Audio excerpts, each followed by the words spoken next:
3. Depois nós vamos para o Salmo 119. Segunda carta de Paulo a Timóteo, capítulo de número 3, verso 14 em diante. Nós vamos ver alguns versículos. Será a base para a nossa fala desta noite. Amém? Segunda carta de Paulo a Timóteo, capítulo 3, verso 14 a seguir, está escrito assim: Tu, porém, permanece naquilo que aprendeste e de que foste inteirado, sabendo de quem o tens aprendido, e que desde a tua meninice sabe as sagradas letras que podem fazer-te sábio para a salvação pela fé que há em Cristo Jesus. Toda a Escritura divinamente inspirada é proveitosa para ensinar, para redarguir, para corrigir, para instruir em justiça, para que o homem de Deus seja perfeito e perfeitamente instruído para toda boa obra. Capítulo 4 diz assim: Conjuro-te, pois, diante de Deus e do Senhor Jesus Cristo, que há de julgar os vivos e os mortos na sua vida e no seu reino, que pregues a palavra, instes a tempo e fora de tempo, redargas, repreendas, exortas, com toda a amabilidade e doutrina, porque virá tempo em que não sofrerão a sã doutrina, mas tendo comichão os ouvidos, amontoarão para ser doutores, conforme as suas próprias consciências, e desviarão os ouvidos da verdade, voltando às fábulas. Mas tu se sóbrio em tudo, sofre as aflições, faze a obra de um evangelista, cumpre o teu ministério. Amém? Vamos para o Salmo 119, chamado por Charles Spurgeon de o alfabeto de ouro. Salmo 119, no seu verso número 130. Salmos 119, no seu verso 130.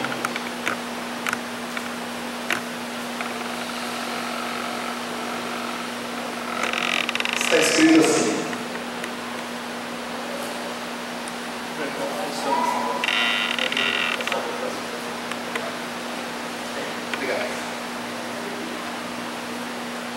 a exposição das tuas palavras dá luz e dá entendimento aos simples. Ou na minha versão, aos simples, que é a mesma coisa. Queridos irmãos, eu quero agradecer a Deus por essa oportunidade tão maravilhosa que você, os organizadores deste evento, pela iniciativa honrosa, nobre de se reunir para estudar a palavra de Deus, enquanto muitos aí estão fazendo campanhas, mais campanhas, ainda existe alguém que quer estudar a palavra de Deus verdadeiramente. Os irmãos estão me ouvindo bem aí, o retorno está meio baixo para mim, tá bom? Tá bom. E nós vamos falar hoje, sobre a pregação expositiva. O que vem a ser a pregação expositiva? Que é a pregação. Nós sabemos que vivemos um declínio muito grande na pregação da igreja evangélica brasileira, porque as pessoas elas não respeitam o texto bíblico, atropelam e de repente começam a fundamentar verdades por aí dentro de um determinado versículo, e o seu contexto está totalmente fora. Enfim, como diz o pastor atual hoje muito, texto sem contexto só faz pretexto e coloca o cabresto. Então é isso que as seitas fazem, pega ali um determinado verso da Escritura, faz dentro dele uma doutrina, e aí há uma confusão muito grande. Quantos dos irmãos já ouviram falar ou têm a ideia sobre o que é pregação expositiva? Pode levantar sua mão por gentileza. conhecem, alguns maravilhosos. Bem, irmãos, esse assunto é interessante porque nós temos aqueles que já são pregadores, nós temos aqueles que estão começando agora, que sentem de Deus uma chama dentro do seu coração para pregar a palavra. Nós temos a igreja que recebe a palavra. Então é muito importante nós estudarmos este assunto, porque é uma oportunidade que nós temos de rever os nossos conceitos sobre a pregação evangélica. Então, como eu disse, nós enfrentamos uma crise da pregação no Brasil. E no meio televisivo, midiático, nós vemos que as pessoas gastam milhões para colocar os seus canais no ar, os seus programas, as suas igrejas, mas a pregação é muito pobre. A pregação é muito pobre. Então nós temos uma pobreza da pregação, tudo menos o essencial. Como disse um pastor americano, Michael Horton, nós estamos vivendo um cristianismo sem Cristo. Isso é uma realidade que tem acontecido no nosso meio. Mas para nós entendermos pregação, eu trouxe aqui alguns livros, não estou vendendo, não estou ganhando nada com isso, mas para nós termos uma ideia, se alguém gosta do assunto, quer se aprofundar, eu julgo necessário, importante, entender um pouco mais sobre o assunto. Primeiro eu tenho aqui o livro do Steve Lawson, nós vamos falar sobre ele, que é o tipo de pregação que Deus abençoa, onde ele traz uma mensagem expositiva baseada no livro de 1 Carta aos Coríntios, no capítulo 2, seus versos 1 até o 9. Nós temos aqui um livro chamado Apacenta o Meu Rebanho, de vários autores como John MacArthur, John Piper, R.C. Sproul e por aí vai. São os nomes que talvez você não conheça, mas se você pesquisar, você vai encontrar. Temos também em nossas mãos um livro que fez muito sucesso no Brasil, e é de um pastor brasileiro, chamado Pregação Expositiva, do pastor Hernandes Dias Lopes, onde ele diz sua importância para o crescimento da igreja. E esse que eu fiz questão de deixar por último, que é do Dr. David Martin Lloyd-Jones, que é um clássico sobre pregação. Todo pregador, todo aquele que deseja pregar a palavra de Deus, deve ler um autor como esse, porque é simplesmente sensacional. Depois nós vamos falar sobre. Bem, irmãos, nós vemos aqui Timóteo, segunda carta de Paulo a Timóteo, capítulo 3, parece muito conhecido, que fala a respeito de pregar a palavra. Timóteo foi ensinado desde pequeno as sagradas letras, tudo aquilo que havia no Antigo Testamento, foi passado a ele que eram necessários para que ele fosse sábio para a salvação. E Paulo deu um conselho, e esse conselho se estende até nós. E a força motriz, guarde isso, a força motriz da pregação expositiva está na primeira carta de Paulo a Timóteo, no capítulo 4, verso 13, quando ele diz assim: persiste em ler, exortar e ensinar até que eu fale. O pregador ele precisa ter isso na sua vida. Nós vamos aqui abordar muitas coisas, mas nada disso será válido se nós não tivermos uma vida de oração, não tivermos uma vida com Deus. Nada vai resolver. Porque senão vai ser um discurso vazio, que não alcança ninguém, que não transforma ninguém.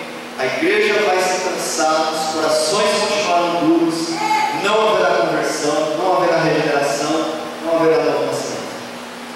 Tudo isso, irmãos, que nós vamos comentar aqui, se nós não estivermos debaixo da graça de Deus, não pregarmos sobre a unção de Deus, de nada vai adiantar. Hernandes Dias Lopes cita um escritor chamado Bones, final do nome dele é M. Bones, e ele diz que Deus não unge métodos, Deus unge homens. Deus não unge métodos.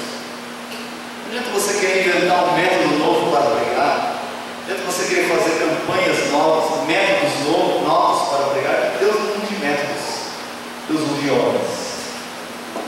E Steve Lawson, qual eu citei aqui, ele diz uma frase muito interessante que é a seguinte: toda pregação tem o favor dos céus sobre ela. quando ele está tratando sobre este livro aqui, o tipo de pregação que Deus abençoa. Mas para isso, para nós entendermos a questão da pregação, nós precisamos entender em primeiro lugar o que é pregar. Nós falamos, pregar é proclamar o Evangelho, falar que Jesus salva, mas tem algumas coisas que nós precisamos nos atentar a respeito sobre o que é pregação. Então, nós temos muitas e muitas palavras no Novo Testamento que falam a respeito de pregação, mas eu quero deter em apenas 4, que será concernente ao assunto que nós estamos falando aqui. Talvez alguns termos que nós não estamos familiarizados, mas é muito importante para a gente, se alguém estiver mexendo no som e puder dar um pouquinho de retorno, só um pouquinho, por favor, já me ajuda. Então, no Novo Testamento, ele usa, por exemplo, a palavra querusso, que significa declarar, como faz um arauto. Ou seja, um arauto, ele não anuncia a sua própria mensagem. Nós vemos um exemplo disso em João Batista, quando ele aparece no deserto pregando, anunciando o reino de Deus, dizendo que o povo se arrependesse e produzisse frutos dignos de arrependimento. E você não vê João Batista atraindo a atenção para si. Você vê João Batista proclamando o Cordeiro de Deus que tira o pecado do mundo. Então a primeira palavra é querus, que significa declarar, como faz um arauto. E atente-se para o fato que um arauto, ele não proclama a sua própria mensagem. Os arautos eram aqueles que proclamavam a mensagem do rei de maneira fiel e cabal. Eles tinham que cumprir, era dada a eles uma ordem e eles tinham que declarar. Então nós vemos isso a respeito da vida de João Batista, quando ele proclama a mensagem do reino de Deus. Nós vemos isso em Jesus, em Lucas capítulo 4, versos 18 e 19, quando ele diz assim: o Espírito do Senhor está sobre mim, e hoje se cumpriu a Escritura em vossos ouvidos.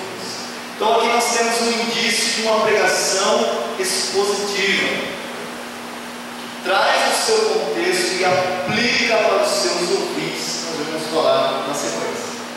Então essa é a primeira palavra para pregar. A segunda palavra para pregar no Testamento é uma palavra que é chamada evangelizo, da onde nós tiramos a nossa palavra evangelizar. Então você tem declarar e você tem evangelizar ou anunciar as boas novas, que foi quando o anjo apareceu lá em Lucas 2:10 e diz: eis aqui vos trago boa nova. Ele usou esse verbo evangelizo. Muitos de nós, irmãos, nós adotamos uma ideia de que existe uma mensagem evangelística e que existe uma mensagem doutrinária. E isso não é verdade. Porque ao mesmo tempo que você proclama, ao mesmo tempo você evangeliza.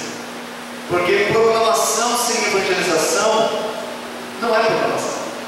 São coisas que estão ligadas. Quando nós falamos de evangelização, nós estamos falando de uma pregação que mostra para este homem, para o ser humano, a necessidade que ele tem de ser salvo.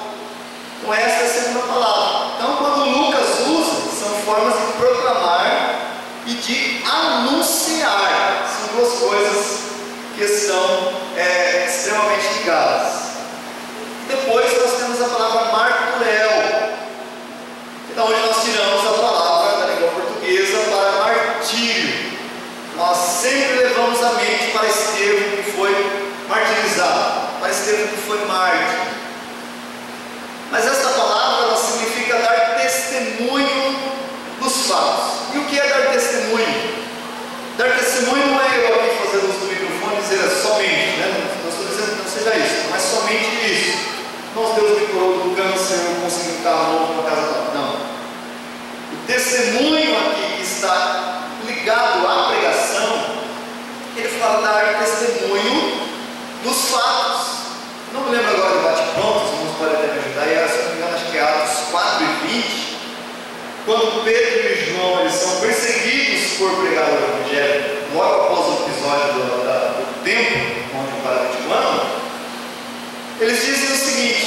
nós não podemos deixar de falar o que temos visto e ouvido. É isso mesmo, né? Atos capítulo 4, verso 3. Então isso é dar testemunho. E dar testemunho do quê? De quem? Dar testemunho da sua salvação e do seu Salvador. E anunciar também que Cristo não é somente Salvador, Ele é Senhor. Então nós temos a palavra Marturel, que não é os testemunhos como nós estamos acostumados. É uma palavra que se usava para invocar uma testemunha no tribunal. Nós temos advogado aqui no nosso meio, sabe o que eu estou falando, não é mesmo? Então, e outro detalhe, quando Jesus se comunica com aquela mulher samaritana de João 4,39, ela começa a anunciar: olha, eu dialoguei com o Salvador do mundo. Então ela está dando testemunho, ela está evangelizando e ela está proclamando ao mesmo tempo. Então, a que conclusão chegamos? Que Querus, proclamar, anunciar, não está separado de evangelizar, que por sua vez não está separado de testemunhar. Nós temos a última palavra aqui, para a gente entrar em outro assunto, que é a palavra didático, onde nós obtemos a nossa palavra portuguesa, didática, que é ensinar. Então, o que é pregação? É proclamar, evangelizar, testemunhar e ensinar. Então não existe já ouvi muitas vezes, e até eu pensava assim, né? Graças a Deus que nós temos a oportunidade de sempre aprender e não cometer esses equívocos. Fulano de tal hoje pegou uma mensagem evangelística. Será que foi só uma mensagem evangelística? Fulano pregou hoje doutrina. Será que foi só doutrina? Porque a pregação, ao mesmo tempo que ela alcança os pecadores, ela tem que edificar os santos. Senão, de nada vai adiantar. Se proclamar a salvação da igreja, tem que ser edificada. Então, a última palavra para pregar é didático. Não são somente os teólogos eruditos que têm procurado fazer isso, mas também inúmeros crentes da nossa igreja que fazem uma clara distinção entre uma mensagem evangelística e uma mensagem doutrinária. Em Atos 5,42, você vai ver que os apóstolos não cessavam de ensinar e de pregar. Jesus, em Mateus 28, quando ele reúne seus discípulos, ele diz assim: ide fazer discípulos de todas as nações, ensinando-os a guardar todas as coisas que você tem dito. Então isso compõe a pregação. Querus, ela está ligada com o querigma, que é o poder de Deus na pregação. Alguns pregadores aí famosos, ditos famosos, né? Não tem pregadorzão, não tem famosão. O único que faz o milagre acontecer e alcança o coração do pecador é o Espírito Santo, né? Usam o ministério querigma, aquela coisa toda, que está se referindo a poder. Então, o que isso significa para nós? Que é o momento que nós pregamos, nós fazemos essas quatro coisas totalmente ligadas uma com a outra.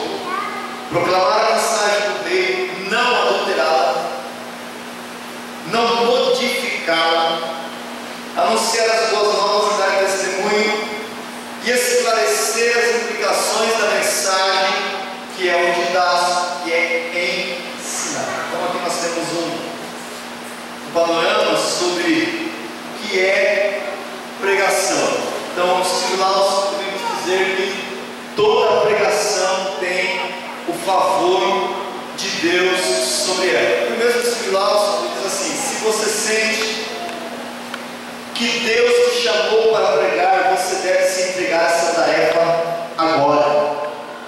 Não tem como protelar. Mas quando eu comecei no Evangelho, quase 15 anos, comecei a conhecer o que era a pregação bíblica, o meu coração ardia e arde até hoje. Graças a Deus, o Senhor sempre me conservou esse desejo no meu coração. E eu via as pessoas pregando, estava citado no versículo aqui, citado no versículo lá. Meu Deus, que coisa maravilhosa. Mas quando eu comecei realmente, eu pegava um texto bíblico, eu não conseguia sair dali. E eu pensava assim, meu Deus, eu acho que eu estou fazendo tudo errado. Porque fulano cita lá, cita lá, cita tá. E a igreja recebe. E a igreja pula, se alegra. Por que eu falo de um texto e todo mundo fica parado olhando para minha cara e ninguém dá glória a Deus, ninguém dá aleluia? E quando eu comecei a conhecer o que era realmente uma pregação, um dispositivo, isso saiu da minha mente, isso saiu da minha cabeça. E eu comecei a entender que é mais importante você ser fiel a Deus e a sua palavra do que preocupar-se com movimentos. Porque muitas vezes Deus trata com a igreja, não é naquele barulho todo. Aí você entendeu a mensagem? Eu não entendi, mas estava muito bom. Mas estava bom? Por que você não entendeu? Por que nós não entendemos? A mensagem de Deus ela tem que ser clara. E aqueles que desejam pregar a palavra de Deus, eles devem fazer isso agora. Devem se debruçar sobre as Sagradas Escrituras, mergulhar nela e ver o que Deus tem para a sua igreja. Porque só assim nós estaremos anunciando todo o conselho de Deus. Todo o conselho de Deus implica falar sobre pecado, implica falar sobre arrependimento, implica falar sobre novo nascimento, justificação, essas coisas que a Bíblia nos traz. Não é simplesmente uma ideia teológica para que a igreja seja mudada, para que a igreja seja transformada. Aleluia. Como eu disse em 1 Timóteo capítulo 4, verso 13, persiste em ler. Primeira coisa, a pessoa que quer pregar, ele tem que ler. Não adianta chegar no culto à noite e ficar folheando a Bíblia de um lado para o outro, procurando mensagem que Deus não vai te dar. Pode ser que ele use de misericórdia, porque ele não é eu, é Deus. Mas se o relaxo vem da nossa parte, Deus não vai nos dar, porque aqui existe um povo que foi comprado com sangue. Nós não compramos povo, nós não alimentamos povo. Nós simplesmente somos mordomos que estamos aqui para fazer a vontade daquele que nos chamou para pregar a sua palavra e servir a sua igreja. Só isso. Só isso. Então o texto de Timóteo persiste em ler. A pessoa que quer pregar precisa ler. E o quê? A Bíblia. Principalmente a Bíblia. Esses dias um moço, novo convertido, chegou para mim e falou assim: olha, você tem bastante livros, qual livro você me indica? Meu amigo, a Bíblia Sagrada. Depois você pensa em livros. Depois. Porque quando você mergulhar na Escritura, quando você ler a Escritura, você meditar na Escritura, Deus disse para Josué: medita nessa lei de dia e noite. E sabe o que é? Meditar não é ficar pensando somente. O Senhor é meu pastor, nada me faltará. É remoer, mastigar a palavra de Deus, é produzir em voz baixa. O Senhor é meu pastor, nada me faltará. É isso que Deus disse para Jesus. Você vai procurar a ideia de medita nessa lei de dia e noite. É isso. Mas você acha que Davi, ele estava lá no seu palácio e ele falou: vou escrever um salmo aqui.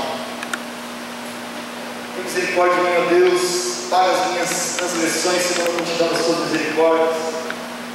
Será que quem escreveu lá o Salmo 46, Deus é o nosso refúgio e fortaleza, como ele presente na hora da luz? Será que no Salmo 34, lá eu te louvarei todo o tempo? Simplesmente pegou uma caneta lá e escreveu? Não, isso vinha de meditação. Isso vinha de vida com Deus. Isso vinha de meditação na palavra de Deus. Porque o rei, obrigatoriamente, ele tinha que ter uma cópia da lei, segundo Deuteronômio 17. Então, um belo dia estava lá Davi, tendo as suas experiências com Deus, e ele diz: o Senhor é o meu pastor, nada me faltará. Glória a Deus. Isso é meditação. Isso é o poder que a palavra de Deus tem, através do seu Santo Espírito, de nos alcançar. Inspirou os santos profetas e apóstolos para que hoje nós pudéssemos ter a mensagem de Deus na sua totalidade, que nós temos é suficiente para a nossa fé. Harold Robson, escritor do livro Pregação Bíblica, ele diz assim que a pregação é o evento no qual mediante Deus trabalha. Então nós já aprendemos aqui o que é pregação. Então é mediante a pregação que Deus trabalha. Paulo disse em Corinto, para a igreja de Corinto, que a palavra da cruz é loucura para os que perecem, mas aprove a Deus salvar os crentes pela loucura da pregação. Eu vejo as pessoas falando, não, a Bíblia diz que é a loucura da pregação, daí você vai fazendo um monte de loucuragem na igreja e não respeita o texto bíblico, e aí vem uma doideira mesmo, porque a loucura da pregação é totalmente diferente. Porque quando Paulo diz assim a respeito da loucura da pregação, não fui até vós com palavras de sabedoria humana, a cidade de Corinto era uma cidade que amava artes, gostava de bons oradores, tinha na sua cidade um auditório teatral que cabia 20.000 pessoas. Então eles gostavam muito de ver filósofos falando, bons oradores. Puxa, esses se comunicam muito bem. Agora chega o apóstolo Paulo com uma mensagem de cruz, uma mensagem de arrependimento. E vocês, e esse cidadão aí? E aí é que Paulo diz, eu não fui até vós com palavras de sabedoria humana. E sabe o que isso nos ensina, irmãos? Que para momento nenhum ele negociou a sua mensagem para agradar o povo. Em momento nenhum ele falou assim, vou usar um novo recurso aqui filosófico, didático, retórico, para que eu possa, não, eu vou pregar o evangelho da cruz, que é escândalo para os judeus, loucura para os gregos. A mesma mensagem. Então volto a repetir, se você sente que Deus te chamou para pregar, você deve se entregar essa tarefa agora. Não é amanhã, é agora, é já. Mas o que significa exposição? Ato de expor, exibição, coisas opostas, lugar onde se expõe coisas à vista, narração, explanação, desenvolvimento. Esse é o significado de exposição. Maneira de dizer ou expor, dedução de razões. Martin Lloyd Jones disse uma frase que é muito conhecida, você já deve ter ouvido, que a pregação é a teologia em chamas, é lógica em fogo, e isso só pode vir de um homem que está em mim. Porque, irmãos, se você não acredita naquilo que você prega, em vão é a sua pregação.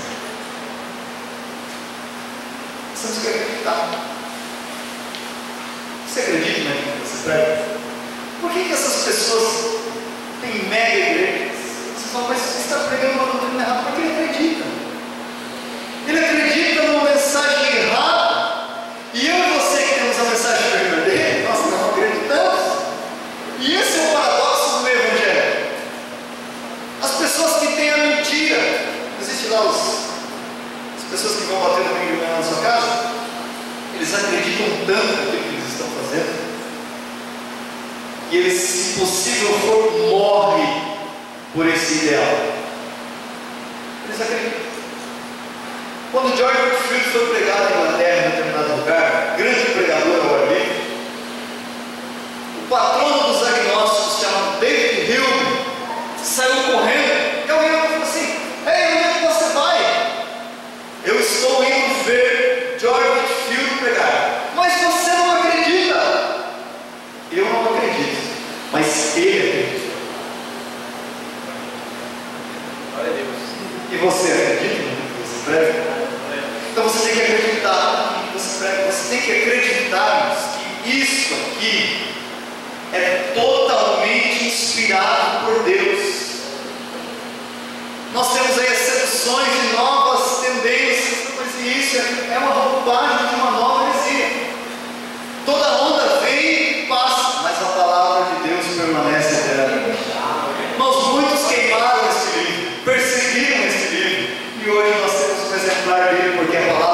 permanece no céu para todos sempre. E eu vejo as pessoas dizerem: a palavra de Deus se renova a cada manhã. Isso não é verdade. Nunca foi e nunca será. A palavra de Deus é eterna. Eu e você podemos ser renovados pela leitura dela, mas a palavra de Deus é eterna. Nós precisamos acreditar na nossa pregação. Mas eles não acreditam. Não. O que está escrito em Isaías capítulo 53? Quem deu crédito à nossa pregação? O grande problema hoje é que muitos querem pregar e querem ter o sucesso da pregação. E eu confesso que muitas vezes eu preguei e me senti, acho que lixo, a palavra é muito básica para a expressão. Você se sente mal. Você fica valendo, puxa, eu poderia ter falado isso, poderia ter falado aqui, eu poderia ter entrado por esse caminho, eu poderia ter falado aqui, eu esqueci de falar aqui. E você se sente esgotado. Pregar domingo à noite, você acorda na segunda-feira moído, cansado. Mas é melhor acordar cansado, moído, destruído, faltando oxigênio, ser fiel a Deus, do que pregar, receber tapinha nas costas e dizer assim: nossa, que mensagem, que palavra boa, você foi bom, e não ser fiel a Deus. Isso é a pior coisa que existe. Nós não pregamos para receber tapinha nas costas. Nós não pregamos para chegar em casa, entrar na rede social e dizer assim: que palavra, que pregador. Não. Somos chamados para ser fiéis a Deus. Aleluia! Somos medidos pelo sucesso. Somos medidos pela fidelidade. Quando Paulo pregou em Atenas, você acha que houve um rebuliço? Surgiu ali já uma nova congregação? Não. Se você olhar o texto em Atos 17, 30 e 31, você vai perceber. Sobre esse negócio nós vamos conversar depois. O que era isso? Era um desprezo, não explica a mensagem de Paulo. Mas como nós já falamos aqui, a pregação é o evento mediante o qual Deus trabalha. E você vai ver versos à frente que alguns homens e mulheres creram. Homens de alta posição, homens de baixa posição, de média posição, porque o Evangelho é loucura e é Deus que salva. Paulo saiu dali sem êxito, sem sucesso nenhum, mas ele foi fiel a Deus. Como já disse, a grande frase de Martin Lloyd Jones, né? Pregação é lógica em fogo. Outra coisa, como eu disse assim, você precisa acreditar na sua pregação. Pregar sem paixão, irmãos,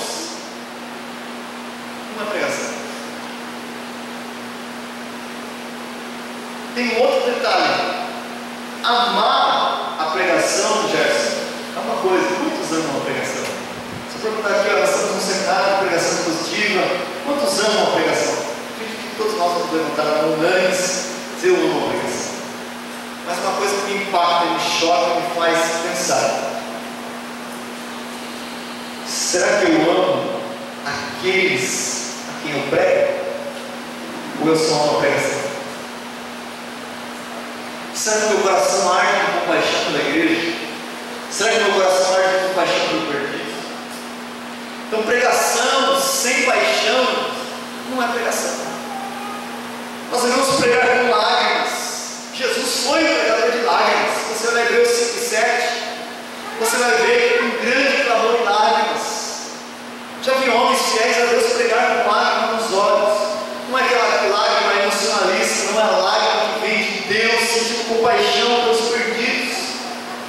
E Leonard Ravenhill, ele disse uma frase: que os pregadores modernos estão fazendo de Cristo o que muitos não conseguiram fazer em 2000 anos, fazer de Cristo uma pessoa enfadonha.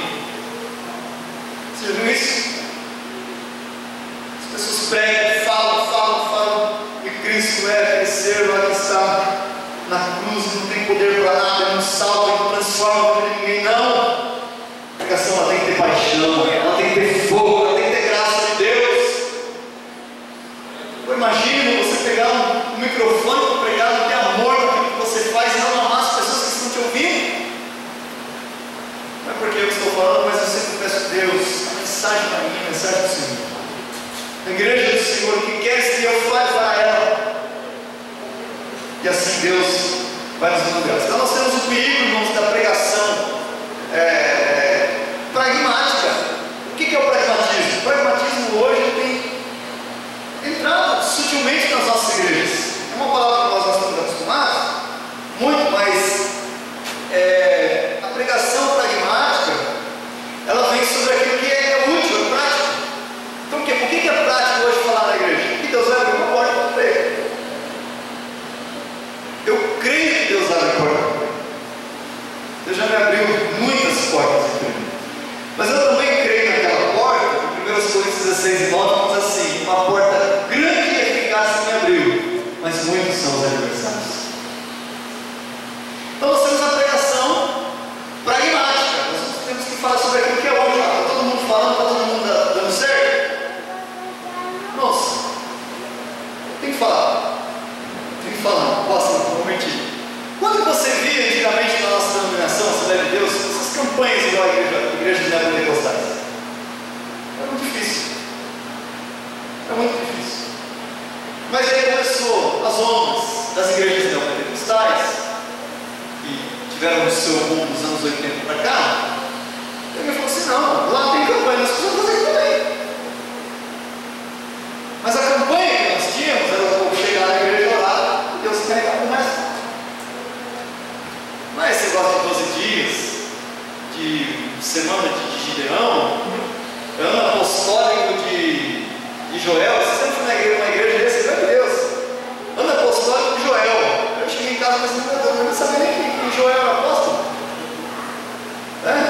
Por que ninguém quer o ano apostólico de Estevão? Ninguém quer o nada. Não é mesmo? Por que ninguém quer o ano apostólico de Paulo? Viagem missionária uma atrás da outra, pregação. Ninguém quer.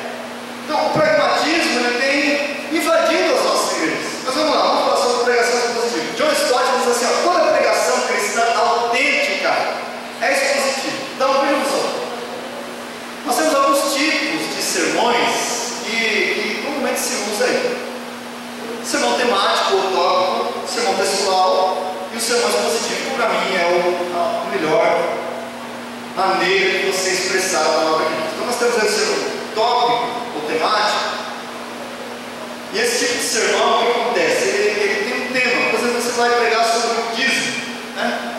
Aí você vai lá em Malaquias 3:10 e tal, aí você vai nas passagens que falam a respeito do dízimo, e os versículos em determinados lugares eles vão se entrelaçando e vão dando corpo ao seu sermão temático. Você está falando sobre dízimo. Por exemplo, você tem aqui a palestra do nosso querido amigo pastor professor Gerson falou onde? Então, ele falou de um tema, da escatologia, né? Se você trabalhar bem isso, automaticamente, na sequência, ele é uma mensagem expositiva. Porque a mensagem expositiva, ela vai trazer a ideia do texto. E aí você precisa perguntar para o texto assim: o que o escritor quis dizer com isso? O que ele significa? E como ele se aplica para nós no dia de hoje, né? Então, o sermão temático ou tópico, ele vai dessa forma, mas ele pode ser um tanto quanto perigoso. Por quê? Porque a Bíblia não foi escrita em versículos, não é mesmo? Nós temos um texto que tem uma mensagem. Então você não pode pegar ali um determinado verso da Escritura. É como você pegar e dar um golpe no machado, uma porção da palavra de Deus, e querer fazer ali uma doutrina. Você precisa entender o que o escritor estava dizendo. Então, se você não tomar cuidado, volto a dizer a respeito do texto e o contexto. Um texto sem o contexto, o pregador faz pretexto, coloca o contexto. Não é verdade? Pega ali, não entende o que o texto está querendo dizer. Então, quando você começa com um sermão temático, você elege um tema específico para abordar. Então, descobre que aquela verdade refletida em determinada passagem, talvez em vários textos bíblicos, histórias, episódios, são combinados. Por exemplo,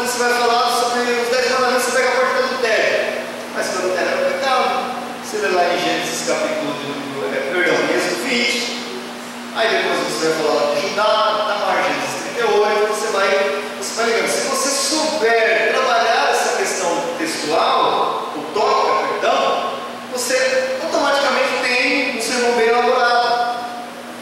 Tudo é entrelaçado em torno do assunto. Então o sermão temático pode certamente ser expositivo, na medida que ele faça o uso correto e cuidadoso. Então você tem o sermão textual, que é aquele cuja estrutura corresponde à ordem das partes do texto.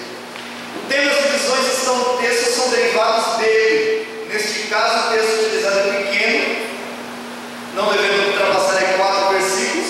Aqui o texto ele controla todos os pontos a serem tratados no sermão. Então nós temos aqui a pregação expositiva. O que é um sermão expositivo? Nós vamos falar sobre o que é um sermão expositivo. Então, o sermão expositivo é aquele que toma uma parte da Escritura, faz dela o seu ponto principal, o seu solo, da onde o pregador ele amarra ali a sua pregação, e aí ele vai. Steve Lawson, que eu mostrei, ele diz assim, que ele prefere um tipo de sermão que prega verso a verso de um determinado capítulo, discorrendo por todos os livros da Bíblia. Porque veja bem, muitas pessoas se atropelam para pregar no Antigo Testamento. Se atropelam para pregar no Antigo Testamento. E eu já vou falar sobre isso daqui a pouco. Mas como que os escritores do Novo Testamento faziam para pregar, sendo que eles não tinham ainda um cano formado para fazer a suas doutrinas? Eles usavam somente o Antigo Testamento. Se você olhar em Atos capítulo 8, você vai ver que Filipe se encontra com um aluno que está lendo o profeta Isaías. Está? Aí vem a famosa pergunta: entendes o que lês? Como posso entender se não houver quem me explique? E você pode ser essa pessoa que explique para aqueles que querem entender a palavra de Deus. O profeta está falando dele mesmo em algum monte. E aí a Bíblia diz que, abrindo a boca, começou a explicar a Escritura que Jesus era Cristo. Então, um sermão expositivo é aquele que toma o ponto principal de uma passagem da Escritura, faz o ponto principal do sermão e aplica a vida de hoje. Então você lê um determinado texto, como nós vemos aqui na segunda carta de Paulo a Timóteo, seu capítulo 3 até o capítulo 4. Então você lê o texto, você explica o texto, o que ele quer dizer, algumas perguntas a se fazer para o texto, o que o escritor queria dizer, o que ele significa para mim e como eu posso aplicá-lo para o dia de hoje. E guarde uma coisa: pregação sem aplicação não é pregação expositiva. Não é pregação expositiva. Então você precisa ler o texto, explicar o texto e aplicar o texto. E aí vai algumas regras básicas para poder fazer isso. Em outras palavras, o sermão expositivo expõe o significado de uma passagem da Escritura e mostra a relevância para a vida dos seus ouvintes. Irmãos, nós temos uma lacuna cultural muito grande, principalmente no Antigo Testamento, né? Então, quando a pessoa vai pregar no Antigo Testamento, como eu disse que ia abordar isso, por exemplo, vamos tomar aqui a vida de José. Nós já ouvimos uma pregação a respeito da vida de José. Todos nós. Que a gente fala assim: Deus vai realizar o teu sonho. Será? O que o escritor estava querendo dizer? Que Deus deu um sonho para José. Não é um sonho como um projeto pessoal. Vou crescer, vou fazer uma faculdade, vou comprar um carro, uma casa. Não era esse tipo de sonho. Até porque alguém disse: Deus não sonha, ele decreta. É diferente. Deus não sonha. E aí nós estamos cantando as nossas igrejas: sonhos de Deus são. Deus não sonha. Salmo 121 diz assim: eis que não dormirá o adversário. E aí a pessoa pega, está falando do sonho de José. Deus vai cumprir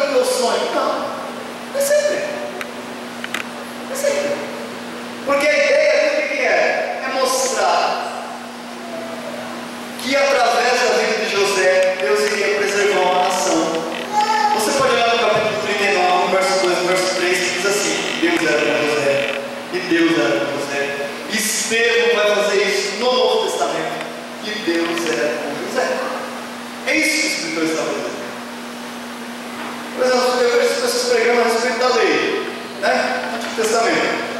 E aí, quando se prega da lei, parece que o camarada imagina uma cifra na cabeça dos irmãos, porque ele quer dinheiro. Não, está escrito aqui, se você der, Deus vai te abençoar, mas não está escrito. O que o escritor queria dizer com tudo? Não, bendito serei. Bendito serei no campo, na terra. O que o escritor estava querendo dizer? Qual é a ideia? Então você precisa perguntar isso. Isso para o texto. Então isso significa que um sermão expositivo não precisa focar apenas em um ou dois versículos. Irmãos, ninguém prega igual a ninguém. Não adianta você querer chegar aqui e pregar igual o Charles Spurgeon, pegar um versículo ali e milhares e milhares de sermões escritos. Não, cada um com a sua particularidade. Jonathan Edwards, né? Está aí no livro, sempre comenta sobre ele. Era um homem que ele fazia um sermão assim, ó, 12 páginas escritas de sermão. Parece que ele era meio cego, né? E assim. E quando ele pregou lá, pegadores nas mãos de Deus irado, quase morreu. Agora, se você reproduzir essa mensagem, não tem coisa feita. 12 páginas de sermão, 4 de aplicação. Você tem João Crisóstomo, você tem Agostinho, então nós precisamos aprender com essas pessoas no método de se pregar a palavra de Deus. Não precisa apresentar argumentos exegéticos. Irmãos, acontece o seguinte: imagine que você está ouvindo uma mensagem sobre o filho pródigo. Todos já ouviram uma mensagem do filho pródigo? Já ouviu uma mensagem do filho pródigo? Já ouviu? Aí o pregador começa: irmãos, o filho saiu para fora da casa dela. E ele achou ali as alfarrobas, que era a comida que os porcos comiam. Porque as alfarrobas, elas cresciam lá em tal lugar, não sei aonde. E era uma plantinha desse tamanho. E você soube tudo sobre a planta, sobre tudo que o filho queria comer, menos sobre a salvação dele. Então esse tipo de pregador, ele está preocupado mais com os detalhes que não vão levar ninguém a lugar nenhum, e com a salvação do filho. Qual é a mensagem? Eu tenho que rir porque essas coisas não tem como, né? E eu fiquei impressionado. Nossa, essas coisas, elas nos fascinam mesmo. Você conhecer coisas novas, conhecer coisas da cultura judaica, maravilhoso. Mas qual é a relevância para o seu público que está te ouvindo? Vai pegar sobre a ovelha, porque a ovelha ela chora quando ela vai ver. Porque a ovelha é obediente ao seu pastor, porque a ovelha ela se desvia. E as pessoas estão lá ouvindo. E a mensagem do bom pastor não é pregada. Porque o espinho na carne de Paulo não é isso aqui. Portanto, não é espinho, importante é a graça de Deus. Isso são exemplos de muitas e muitas coisas que a gente estuda por aí. Então, qual é a mensagem de 2 Coríntios 12? É o espinho ou é a graça que nos basta quando a nossa fraqueza está diante do poder de Deus? É isso. É duro, eu tenho que falar. Hoje nós vemos aí, pessoal, agendas 2017, 2018, 2019. E aí, tenho a sensação que essas pessoas não trabalham com papelaria. Porque tudo é agenda. Deixa eu dizer uma coisa para você aqui, meu irmão, com todo carinho, com todo respeito. Você não precisa de agenda aberta, porque os campos já estão brancos, esperando que você prega. Não precisa de agenda aberta. Porque se você pregar o evangelho puro, simples, eu lamento te dizer, essas agendas estão fechadas. Mas as portas do evangelho serão abertas e você pregará o evangelho. Pregar não. Não só isso aqui não, chegar e pá! Não.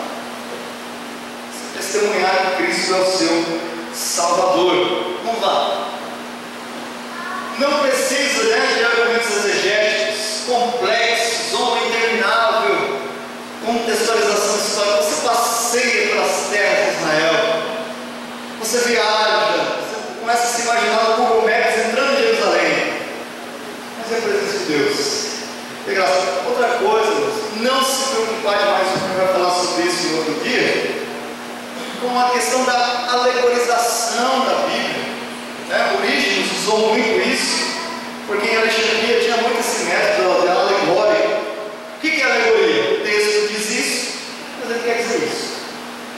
Então a alegoria, ela impõe ao texto muitas vezes uma coisa que ele não diz. Nós temos que tomar muito cuidado com isso. Por exemplo, quando um homem descia de Jerusalém para Jericó, aí Orígenes vai falar assim, que o homem que descia de Jerusalém para Jericó era o Adão que foi formado lá do céu e tal. Irmãos, e as pessoas se impressionam com essas conjecturas todas aí, mas que mensagem?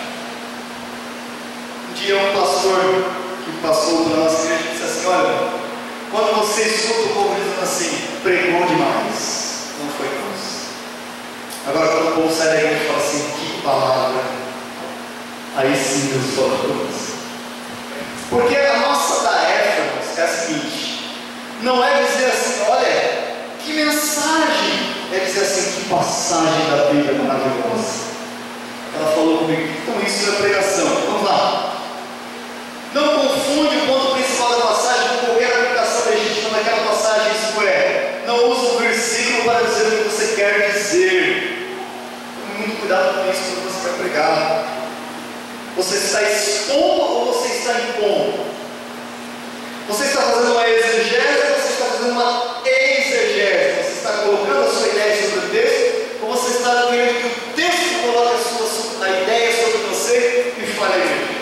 Com isso nós temos que nos atentar também. Ao invés de a gente tomar uma passagem da Escritura curta, média ou longa e mostra quão dramaticamente importante o significado daquela pregação. Então, alguns pregadores expositivos que nós temos aí no mundo afora e no Brasil, John MacArthur, apesar de ser um pastor sensacionista, não acredito na existência dos dons espirituais como nós acreditamos, eu recomendo com muito carinho, porque é muito bom, suas mensagens são muito fortes, extremamente bíblicas.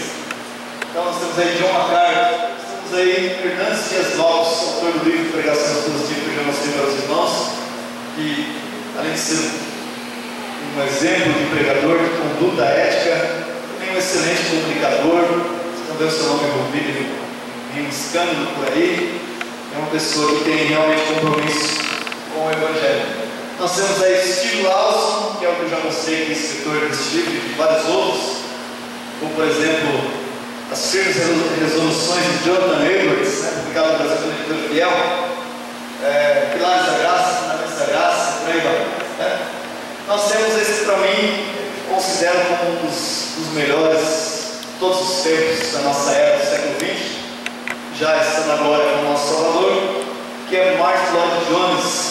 Além de médico, abandonou sua carreira e foi ser pastor durante mais de 30 anos em Londres, na Capela de Westminster.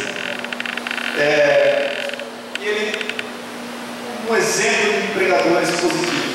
Ele tem uma coleção de Romanos de 14 livros, de pregações expositivas, Efésios, 8 livros, Filipenses, 4 livros, 1 e 2 Pedro, Avivamento, muita coisa. Então, realmente é uma máquina de pregação. Se os irmãos puderem pesquisar, é muito bom, E todos nós estamos citando essas pessoas aí, mas tem uma frase que Deus me deu a respeito disso, que não está aqui no slide, mas eu vou falar para os irmãos, que nós podemos investir em missões, fazer cruzadas, mas se não pregarmos a Bíblia de modo que o povo entenda e sinta a mensagem de Deus, nada vai dar. Você pode investir todo o seu dinheiro para fazer missões na África, no Japão, na China, nos Estados Unidos. Se você não pregar a mensagem bíblica como ela é, de nada vai adiantar. Então, falando aí a respeito da pregação expositiva, o próprio Robson ele escreve: pregação expositiva é a comunicação de um conceito bíblico. Acho que subiu aquele slide lá do... Está o exemplo do seu irmão, se você quiser achar para mim, por favor, não sei se você colocou aí. Então, a pregação expositiva é a comunicação de um conceito bíblico extraído e transmitido mediante o estudo. Tinha um pedacinho da Bíblia, se você não tem.